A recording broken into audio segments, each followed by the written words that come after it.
আপনি কি সিঙ্গাপুর কাজের জন্য আসতে চান? তাহলে এই ভিডিওটা আপনার জন্য। আসসালামু আলাইকুম প্রিয় ভাইয়েরা, আপনারা সবাই কেমন আছেন? এই ভিডিওটা সম্পূর্ণ ভিন্ন। নতুন যারা ভাইয়েরা সিঙ্গাপুর আসতে চায় তাদের জন্য আমার কিছু পরামর্শ। এই কথাগুলো আপনার মাথায় রাখবেন। প্রথমত বলি, সিঙ্গাপুর আসলে আপনার কষ্ট করতে হবে। ধরেন সকালে 5টায় 6টায় ঘুম থেকে উঠতে হবে, রাত্রে 12টায় 10টায় আসতে হবে এবং ক্যাটারিংয়ের খাবার খেতে হবে। খুব কম সংখ্যক মানুষ আছে যে নিজে রান্না করার সিস্টেম পায় বা কাজ থেকে খুব তাড়াতাড়ি আসে। তাড়াতাড়ি আসলে যে কোম্পানি খুব তাড়াতাড়ি আসে, 5টায় আসে, 6টায় আসে, সেই কোম্পানিতে কিন্তু ইনকাম অত বেশি না। তো আপনাদের সেন্টারে যাওয়ার আগে এই কথাটা মাথায় রাখবেন। পরে যখন সেন্টারে যাবেন, যখন আল্লাহর রহমতে পাস করবেন, পাস করার পরে কিন্তু একটা কথাই আমাদের থাকে যে আমাদের মানে যে করে হোক একটা মেইন কোণে আসতে হবে। মেন কোণে আসলে মনে করেন যে ঝাড়ু দিব, সাবু দিব, ঘুমাই থাকবো, বৈশা থাকবো, অনেক ভালো। আমি, আপনি বা অন্যজনেও এটাই প্রথমে আমরা চিন্তা করতাম, মাস্ট আমাদের মেন কোণে আসতে হবে। এখন যত টাকাই হোক, আপনারা চেষ্টা করবেন কাজ শেখার মতো ওই রকম কোম্পানিতে আসতে।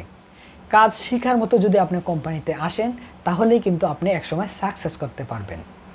আর সিঙ্গাপুর কষ্ট না করলে কখনো মিষ্টি পাওয়া যায় না। সিঙ্গাপুর বলতে না, যেই কোনো জায়গায় যান কষ্ট করতে হবে। কিন্তু সিঙ্গাপুরের বিষয়টা আমি বলতে পারি সম্পূর্ণ ভিন্ন। সিঙ্গাপুর খুবই কষ্ট, এবং কি যদি আপনি কষ্ট করতে পারেন তখন কিন্তু একসময় ইনশাল্লাহ আল্লাহ মিষ্টি আপনাকে দিবেই। আর মেন কনের কথাটা আপনার মাথা থেকে একেবারে ফালাই দেন। আপনি যার মাধ্যমে আসেন, আপনি বলবেন একটা কথা যে ভাই, কাজ শেখার মতো একটা আমাকে কোম্পানি দেন। এখন যত কষ্টই হোক, কাজ শেখার মতো, ধরেন ইলেকট্রিক আছে, প্লাম্বিং আছে, আপনার লিফটের কাজ আছে, আরও বিভিন্ন কাজ আছে। ওই রকম কাজগুলোর মধ্যে আমি কিন্তু 3টা কাজের নাম বলছি। এই 3টা কাজই না, অন্য আরও অনেক কাজ আছে শেখার মতো। যেমন আপনি প্রথমে চিন্তা করেন আমি মেন কোণে যাব, আমি বৈশা থাকবো, মানে টাকা নিব। আরে ভাই, মেন কোণে অত বেশি টাকা ইনকাম করা যায় না। বা মেন কোণে থাকলে আপনি ধরেন 10 বছরে যদি বা 15 বছর সাকসেস হন, অন্য একটা কাজ শেখার মতো কোম্পানিতে আসলে কাজ শিখতে পারলে তার থেকে আরও খুব দ্রুত সাকসেস হতে পারবেন, আপনার লক্ষ্যে পৌঁছাতে পারবেন। তার জন্য আমি আপনাদের রিকোয়েস্ট করব, আপনারা কাজ শেখার মতো কোম্পানিতে আসেন। এখন সাবকন হোক, যাই হোক, কিন্তু সাপ্লাইতে আসলে সমস্যা। সাপ্লাইতে আসবেন না, মেন কোণে আসবেন না, আসবেন হচ্ছে সাবকনে। এখন ছোট হোক বড় হোক, সাবকনে আসলে, কাজ শেখার মতো কোম্পানিতে আসলে আপনি কিন্তু একসময় কিছু একটা করতে পারবেন। ধরেন আপনি মেন কোণে আসলেন, সাবু দিলেন। এখন সাবু কথাটা বুঝবেন না, মানে ঝাড়ু আর কি, ঝাড়ু টাড়ি দেয়, ওই পাতা টাতা কুড়ায়, ময়লা পরিষ্কার করে, মানে মানে অত কষ্ট না। এখন আপনি এই সাবু দিয়া 5 বছর কি 7 বছর থাকলেন। এই জবটা যে আপনার সবসময় থাকবে এমন কোনো কথা না। আর এই জবে কিন্তু টাকাও বেশি নাই। আপনি এখন কি করবেন, বাধ্য হয়ে অন্য একটা কোম্পানি চেঞ্জ করবেন। যেই কোনো কোম্পানিতে যান, প্রথমে আপনাকে বলবে কোন কাজের উপরে আপনার এক্সপিরিয়েন্স আছে। আপনি কিন্তু বলবেন কিছুই জানি না, সাবু। অন্য কোম্পানিতে কিন্তু আপনার নো ইউজ, আপনাকে নিবে না। আপনি প্রথমে বুঝবেন না, যখন 5-7 বছর জীবন থেকে চলে যাবে তখন বুঝবেন কেন আমি মেন কোণে আসলাম, সাব কোণে কেন আসলাম না, কাজ শেখার মতো কোম্পানিতে কেন আমি আসলাম না। তখন আপনি ঠিকই মর্মটা বুঝবেন।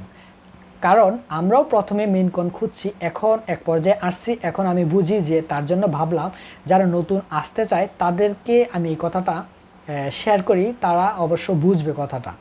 যত কষ্টে হোক সাবকনে আসবেন। আর সাবকনের মানুষ আমি বলতে পারি কষ্টের কাজ করে, কিন্তু তার একটা ভ্যালু আছে। আস্তে আস্তে একটা কোম্পানিতে যত বছর থাকবে তার আস্তে আস্তে পজিশনটা উপরে উঠবে। আর মেন কোণে কিন্তু ওই সাবু দিবেন, 10 বছর পরে আপনি সেই রকম।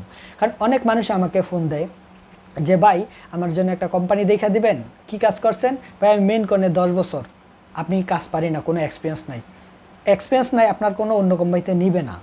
কিভাবে নেবে? আর যদি একটা সাবকনে আসতেন, বলতে পারতেন যে ভাই আমি কাজ পারি এই কাজ। তো এখন এই কাজের উপরে যেই কোম্পানি আছে, সেই কোম্পানি কিন্তু তাদের কাছে বললে কিন্তু অবশ্যই আপনার একটা ভ্যালু আছে। তার জন্যই আপনাদের বলবো, অবশ্যই আপনারা সাবকনে আসবেন। মেন কোণের দিকে কখনোই যাবেন না, সাবকনে আসবেন। আর সাপ্লাই থেকে দূরে থাকবেন। সাপ্লাই থাকলে একটু কষ্ট বেশি, কারণ সাপ্লাই অনেক সকালে উঠতে হয়, দেরিতে আসতে হয়, ধরেন 2-3 ঘন্টা লরির মধ্যে মানে লরি যে গাড়ির মধ্যে বসে থাকতে হয়। তো অবশ্যই আমি বলতেছি ভাইয়েরা, আপনারা সাব কোণে আসবেন, মেন কোণে আসবেন না। আর আপনারা আমার কথাটা যাচাই করে দেখবেন অন্য একটা মানুষের কাছে যে ভাই আপনারা মেন কোণে কী কী কাজ পারেন বা সাব কোণের মানুষ কী কী কাজ পারে। যেই কোনো কোম্পানিতে আসেন, খুঁজবেন যে কাজ শেখার মতো কোম্পানি। কাজ শেখার মতো কোম্পানিতে আসবেন, অবশ্যই সাকসেস হতে পারবেন। আপনাদের জন্য দোয়া রইল এবং ভালোবাসা রইল। অবশ্যই আপনারা আসেন সিঙ্গাপুর, কোনো সমস্যা নাই, কিন্তু একটা কাজ শেখার মতো কোম্পানিতে আসবেন। আর সিঙ্গাপুর মনে করেন যে এখন যেই অনেক টাকা লাগে, তো এটা মাথায় রাখবেন, টাকা অনেক। আরেকটা কথা হচ্ছে সিঙ্গাপুর অনেক কষ্ট, খাবারের কষ্ট, থাকার কষ্ট। এই কষ্টগুলো যদি আপনি মানে মেনে নিতে পারেন তাহলে কিন্তু আপনার সাকসেস। তো আজকে আমি চলে গেলাম, আবারও আসবো নতুন কোনো ভিডিও নিয়ে। আসসালামু আলাইকুম।